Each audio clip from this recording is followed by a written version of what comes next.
ടാറ്റയുടെ EV car പോട്ടെ, മറ്റേ നമ്മുടെ ടാറ്റയുടെ വണ്ടികളാവട്ടെ, അതായത് നെക്സൺ ഇറങ്ങിയപ്പോ തൊട്ട്, ടാറ്റ നെക്സൺ ആണല്ലോ ആദ്യം ഇറക്കുന്നത്, ഒരു പ്രൈം മോഡൽ പോലെ.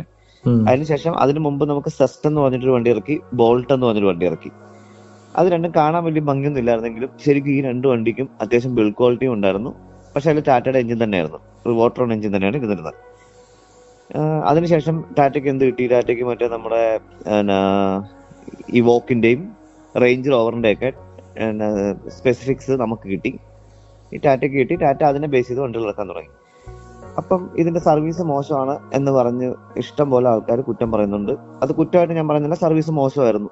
പല സ്ഥലങ്ങളിലും സർവീസിലെ ആൾക്കാർക്ക് മോശമായ അനുഭവം ഉണ്ടാകുമ്പോൾ അവർ അവരുടെ അനുഭവം പറയും, അതും കറക്റ്റാണ്.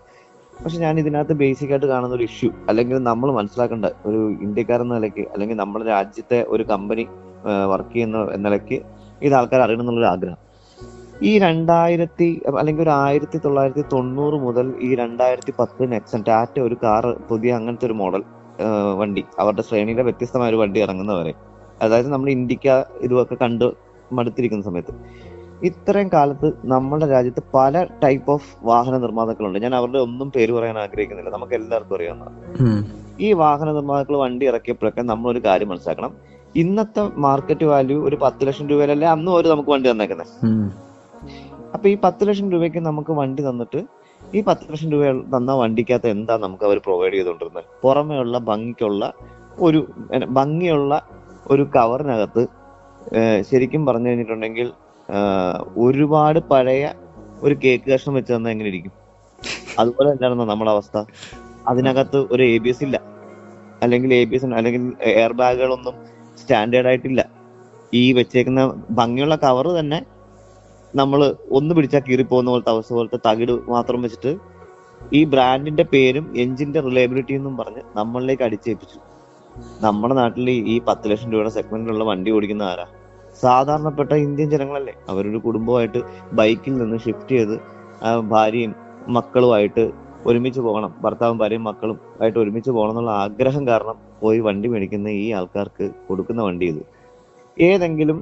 എന്തെങ്കിലും ഒരു തട്ടുവോ മുട്ടോ ചെയ്താൽ, ഞാൻ ജീവഹാനി എന്നല്ല പറഞ്ഞത്, പക്ഷെ തട്ടുവോ മുട്ടോ ചെയ്താൽ പോലെ തന്നെ നമ്മളുടെ ജീവന് അപകടമാക്കാവുന്ന രീതിക്കുള്ള അപകടങ്ങൾ എത്ര എണ്ണം അപ്പൊ പറ്റിക്കാണും. അപ്പൊ നിസ്സാരമായിട്ട് ലാഭം ഉണ്ടാക്കാൻ വേണ്ടി മാത്രം ഇന്ത്യയിലെ ജനങ്ങളെ ഉപയോഗിക്കപ്പെട്ടു എന്നല്ലേ നമ്മൾ അതിൽ നിന്ന് മനസ്സിലാക്കേണ്ടത്. ഈ ഇത്തരം വണ്ടികൾ ചെയ്തത് അവർക്ക് വേണമെങ്കിൽ ഈ 10 ലക്ഷം രൂപ കൊടുത്ത് വണ്ടി എടുക്കുന്ന ഒരാൾ ചിലപ്പോൾ ഒരു 50,000 രൂപ കൂടുതൽ മുടക്കിയ ഒരു 2 എയർ ബാഗ് ചിലപ്പോൾ അവർ മേടിക്കില്ലേ? അവര് ഇച്ചിരിയും കൂടെ ഒരു ബിൽഡ് ക്വാളിറ്റിയുള്ള വണ്ടി കൊടുത്തൂടെ? ഈ പല വണ്ടികളുടെ ആ കാലത്തെ ഇന്റീരിയർ ഒന്ന് ആലോചിച്ച് നോക്കിക്കേ. ഒരുവിധ സൗകര്യം, അറ്റ്ലീസ്റ്റ് പാട്ട് കേൾക്കാനുള്ള നല്ല സൗകര്യങ്ങളും ചെയ്തു കൊടുത്തുവിടാമെന്നോ, അവര് സമാധാനമായിട്ട് പാട്ടെങ്കിലും കേട്ട് പോകില്ലായിരുന്നോ? അപ്പൊ അത്തരം സമയങ്ങളിൽ ആണ് ഈ ടാറ്റ കാറുടെ പ്രസക്തിയായിട്ട് ഞാൻ മനസ്സിലാക്കുന്നത്. കാരണം ഈ ഒരു 10 ലക്ഷം രൂപ 11 ലക്ഷം രൂപ റേഞ്ചിൽ അന്ന് അവർ നെക്സൺ പോലത്തെ ഒരു വണ്ടി ഇറക്കി, അതിനകത്ത് 2 എയർ ബാഗും കൊടുത്തു, അതിന് 5 സ്റ്റാർ സേഫ്റ്റി റേറ്റിംഗ് കൊടുത്തു. അപ്പൊ ആദ്യമായിട്ട് ശരിക്കും പറഞ്ഞാൽ ഈ മനുഷ്യർക്ക് ടാറ്റ ഏത് കാലത്തും വണ്ടി ഇറക്കിയത് ബിൽഡ് ക്വാളിറ്റി ഉള്ള വണ്ടി തന്നെയാണ് ഇറക്കിയേക്കുന്നത്. ഇവർ ഈ ഇതിലേക്ക് വന്നപ്പം അതൊരു പുതിയ സ്റ്റെപ്പായി. ഈ സ്റ്റെപ്പിൽ ശരിക്കും പറഞ്ഞാൽ റേഞ്ച് റോവറിന്റെ ആൽഫ പ്ലാറ്റ്ഫോമും ഏറ്റവും ലോകത്തിലെ തന്നെ ഏറ്റവും സേഫസ്റ്റ് ആയിട്ടുള്ള പ്ലാറ്റ്ഫോം അവർ ഇന്ത്യക്ക് വേണ്ടി ഈ വിലക്ക് കൊടുക്കാൻ തുടങ്ങി. ശരിക്കും പറഞ്ഞാൽ അതല്ലേ റെവല്യൂഷൻ? അതൊരു വിപ്ലവമല്ലേ? ഇന്ത്യയിലെ ജനങ്ങളുടെ ജീവൻ, ആ വണ്ടിക്കകത്തിരിക്കുന്ന വണ്ടി മേടിക്കുന്ന ആളുകൾക്കാണ് വില എന്ന് പറയുന്ന ഒരു കമ്പനിയല്ലേ ശരിക്കും ഒരു സ്റ്റാൻഡ് ഔട്ട് കമ്പനി. EV എടുത്താലും നോക്കിയേ, നമുക്ക് ആര് തരും? ഇപ്പൊ ടാറ്റ ഹരിയർ EV 31 ലക്ഷം രൂപയ്ക്ക് നമുക്ക് 620 കിലോമീറ്റർ IDC റേഞ്ച് ഉള്ള വണ്ടിയാണ് അവർ തരുന്നത്. 31 ലക്ഷം രൂപ. ഈ 31 ലക്ഷം രൂപയ്ക്ക് ആര് തരും ഇത്? ഇത്രയും സേഫ്റ്റിയോടുകൂടി, ഇത്രയും ഫീച്ചേഴ്സോടുകൂടി, 12 മേൽ ക്യാമറ ആ വണ്ടിക്കകത്തുള്ളതാണ് ഞാൻ പറയുന്നത്, അറിഞ്ഞത്. അതുപോലെ പ്രോക്സിമിറ്റി സെൻസേഴ്സ്, അതുപോലെ തന്നെ അതിന് ഓൾ വീൽ മോട്ടർ ഉണ്ട്. അതിന് നമുക്ക് തിരഞ്ഞെടുക്കാം, റയർ വീൽ വേണോ ഫ്രണ്ട് വീലോ വേണോ എന്നൊക്കെയുള്ള. ഇത്രയും ഏകദേശം നമുക്ക് ഓടിച്ചു കഴിഞ്ഞാൽ 500 കിലോമീറ്റർ മസ്റ്റായിട്ടും കിട്ടുന്ന വണ്ടി ഈ വിലക്ക് തരാൻ ഏത് കമ്പനിക്ക് പറ്റും? അപ്പൊ ആരാണ് ശരിക്കും പറഞ്ഞാൽ നമ്മള്? അപ്പൊ ഈ ഒരു ബൂമിങ് ശ്രദ്ധിച്ചാൽ നമുക്ക് മനസ്സിലാവും, ഒരു കമ്പനിയുടെ വളർച്ച, അതായത് പുതിയ വാഹന നിരയുടെ വളർച്ച അതിഭയാനകമായ വളർച്ചയാണ്. ഇന്ത്യൻ മാർക്കറ്റ് അവർ കീഴടക്കി എന്ന് പറയേണ്ടി വരും. ശരാശരി എണ്ണത്തിലല്ല, പക്ഷെ ആവറേജ് നോക്കിയാൽ, വർഷത്തിൽ ഓരോ കാറും വിറ്റ ആവറേജ് നോക്കിക്കഴിഞ്ഞാൽ ഇത്രയും വളർച്ച ഉള്ളപ്പോഴത്തേക്കും നമ്മളൊരു കാര്യം മനസ്സിലാക്കണം, സർവീസ് സെന്ററിൽ ടെക്നീഷ്യൻസ് എന്ന് പറഞ്ഞാൽ 10 ടെക്നീഷ്യൻസിൽ നമ്മൾ എടുത്തു കഴിഞ്ഞാൽ സ്കിൽഫുൾ ആയിട്ടുള്ള പാഷനേറ്റ് ആയിട്ടുള്ള 2-3 ടെക്നീഷ്യൻസേ ഉണ്ടാവുള്ളൂ. ബാക്കിയുള്ളവർക്ക് ജോലിക്കായിട്ട് വേണ്ടിയും പഠിക്കുകയും അങ്ങനെയൊക്കെ പഠിച്ചു നിൽക്കുന്നവരാ. അപ്പൊ തീർച്ചയായിട്ടും ഇത്രയും ബൂം ഉണ്ടാകുമ്പോൾ ഉറപ്പായിട്ടും അതിനകത്ത് പ്രശ്നം ഉണ്ടാവും, സർവീസ് ഇഷ്യൂസ് ഉണ്ടാവും.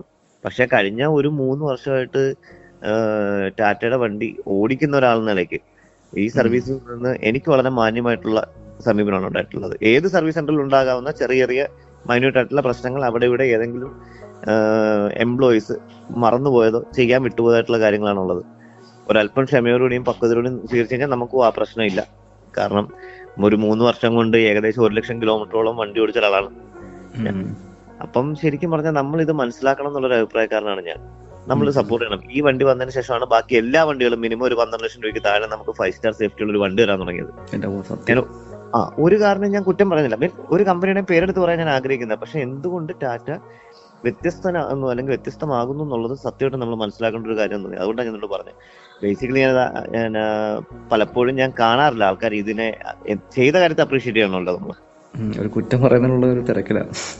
കുറ്റം പറയണം, കുറ്റം നമ്മൾ പറയണം. അത് മാനുഷിക മൂല്യമുള്ള ഒരു കാര്യം തന്നെയാണ്. കുറ്റമുള്ള കാര്യങ്ങൾ കുറ്റമാണ് പറയണം.